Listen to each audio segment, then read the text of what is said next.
The decision is more complicated. I think we're still going to be living with the effects of it, but universities will continue to create diverse student bodies, just not with the tools that they used to. Hey, TheGrio fam, it's Gerren Keith Gaynor, White House correspondent and managing editor of politics at TheGrio, and I'm here with Rakim Brooks, who is the president of Alliance for Justice. Rakim, welcome to TheGrio. Pleasure to have you. Hey, happy to be here. Well, not really on today, but let's talk about it. Let's get into it. So the Supreme Court issued their rulings overturning affirmative action in higher education. First, as a legal expert, what is your gut reaction to this case, and what do you make of the conservative justices' legal argument in their ruling? Yeah, as a legal analyst, I think the ruling is more complicated, unfortunately, than the media has portrayed it at first glance. There's a good reason that people think affirmative action has been overruled. Chief Justice Roberts has, in effect, transformed the prior precedents that were used to uphold university admissions, and the Harvard and University of North Carolina affirmative action programs were struck down. But if you get to the end of his decision, he still says that race can be considered in the sense that an applicant could talk about their race and the role that it played in their lives as a way of demonstrating, for example, their courage or persistence. That was in response to Justice Ketanji Brown Jackson's really excellent questioning of the litigants during oral argument, where she asked the question, how could it be the case that any applicant who is African American could not talk about their race at all in describing who they were as a person? And so Justice Roberts seems to have relented to that. So the decision is more complicated. I think we're still going to be living with the effects of it, but universities will continue to create diverse student bodies, just not with the tools that they used to.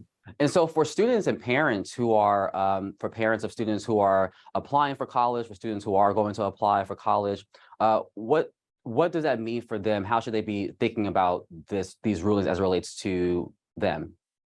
Well, the way they should be thinking about it, and I'll just say writ large, the way we all should be thinking about it, is that those of us who are alum of various universities should really be encouraging, this is going to affect PWIs, of course, predominantly white institutions, but we should be encouraging those universities to continue to treat diversity as an imperative. And then for students who are applying, let's say current high school seniors or juniors coming up right behind them, you should continue to fashion your essays in the way that you intended. If you were going to talk about your race and how it impacted whether you were discriminated against by classmates or whether it informed interests of yours, you should do that. The Chief Justice's opinion says that that is permissible and that colleges can consider that. But what you'll need to do is perhaps take the extra step of showing rather than telling that your race has played a role in the development of your character and who you are as a human being. Now, I should stop for a second and just say, doesn't that seem obvious to all of us? It might. None of us have been walking around just saying, like, I'm Black, so I should be admitted to this university. We've been talking about the role that race has played in our lives. But the Chief Justice and the other conservatives seem to think that it was really the former rather than the latter that was driving college admissions. And so we're going to have to meet colleges in a new place, which is to articulate exactly how race has played a role in our lives and why it makes us suitable for admission to that university. And President Biden gave remarks after the rulings, and he proposed what he called a new standard that would consider one's adversity. We're calling for universities and colleges to consider students' adversity as opposed to explicitly race. What do you make of President Biden's proposed standard as a remedy, if you will? Yeah, I thought the president was on fire and pitch perfect.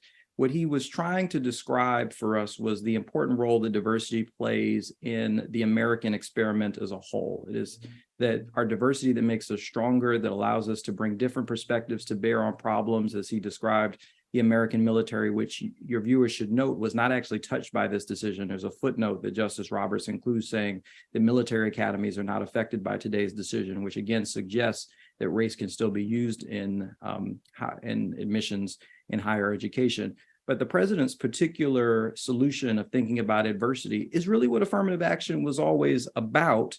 That became muddied and clouded by the Bakke decision, which really didn't want to rest race and university admissions on adversity. It wanted to talk about diversity as a whole. But I think returning to that prior standard will be helpful. But now, again, one of the points that the conservatives make with which I agree, is that not everyone's race has introduced them to adversity, at least as they understand themselves. So we should remember that people can also, people being students seeking admission, can also talk about their race as it informed their cultural interests, their athletic interests, how they've approached their studies and so forth. They need not be only about how, for example, in my case, I, as a young Black man growing up in East Harlem, suffered from the deep segregation that exists in New York City's public education system and had to overcome that. That's one story that's acceptable and obviously jives with President Biden's suggestion, but it need not be the only story. Martin Luther King III released a statement, and he called for Congress to what he called reinstate affirmative action. But given what you tell me, that is not quite an overturning, is there a need for Congress to act in this moment? Yes, I think there's a need for a whole of government response to reassure Americans that we are committed to diversity as a nation.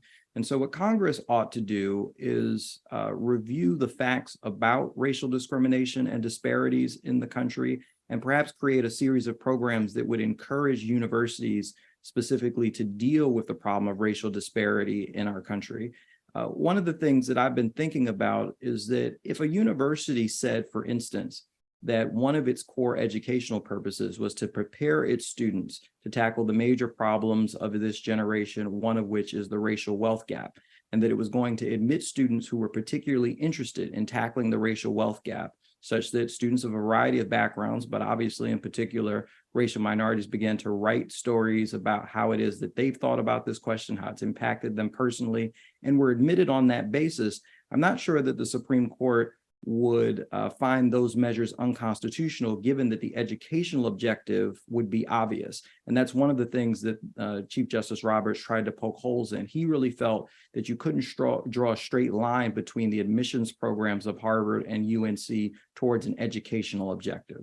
And given we are entering the 2024 presidential election, there have been progressive voices saying that this is an example of why there needs to be a reimagining of the Supreme Court, whether it's expanding the Supreme Court, for example. And we know that presidents nominate justices to the Supreme Court.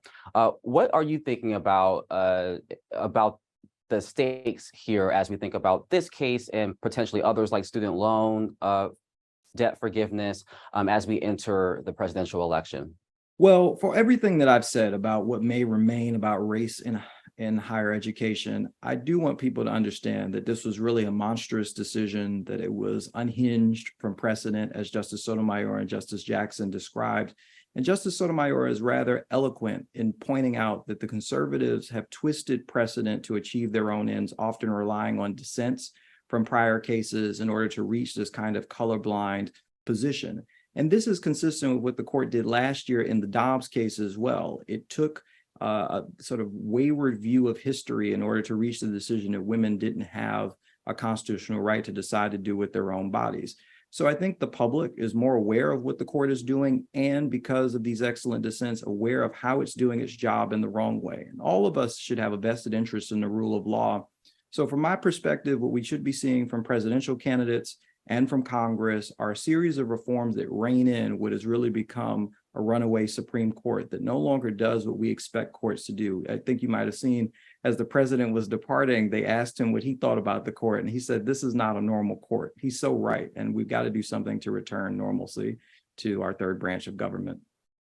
Justice Clarence Thomas, who is a Black man who benefited from affirmative action, obviously was one of the conservative justices to make this ruling. What do you make of that, given Clarence Thomas has been pretty vocal about his position on affirmative action for many years prior to this ruling? Justice Thomas would not be sitting where he is today were it not for affirmative action. I'm not saying that his selection by President Bush was affirmative action, but rather that he grew up in Pinpoint, Georgia, in a rural, segregated environment. Maybe it wasn't rural, but a segregated environment. And it was affirmative action that led college admissions officers to come to his town and suggest that he apply to college and then subsequently to Yale Law School, which I also attended. And so were it not for those connections and those resources, he would not be opining on this case. So in that sense, it's quite tragic that he would be at the center of overruling it. But I'd add one more piece, which is Justice Thomas, for many decades now, from a purely legal perspective, has confused his own distaste for affirmative action and racial preferences, as he puts it, for a constitutional prohibition on using race in college admissions and other areas of public life. It is clear from the 14th Amendment, as Justice Jackson and Justice Sotomayor lay out, that the founders of those amendments after the Civil War were quite consistent in thinking about race as a way of alleviating the discrimination that the newly freed men and women were facing, and that their descendants would face by virtue of having been enslaved. And so Justice Thomas, whatever he might feel about affirmative action, is just wrong on the law. Our Constitution permits the consideration of race to deal with past discrimination, and it permits the consideration of race for us to fully embrace who we are as a country, which is a diverse group of people capable of solving problems because we share all of our perspectives.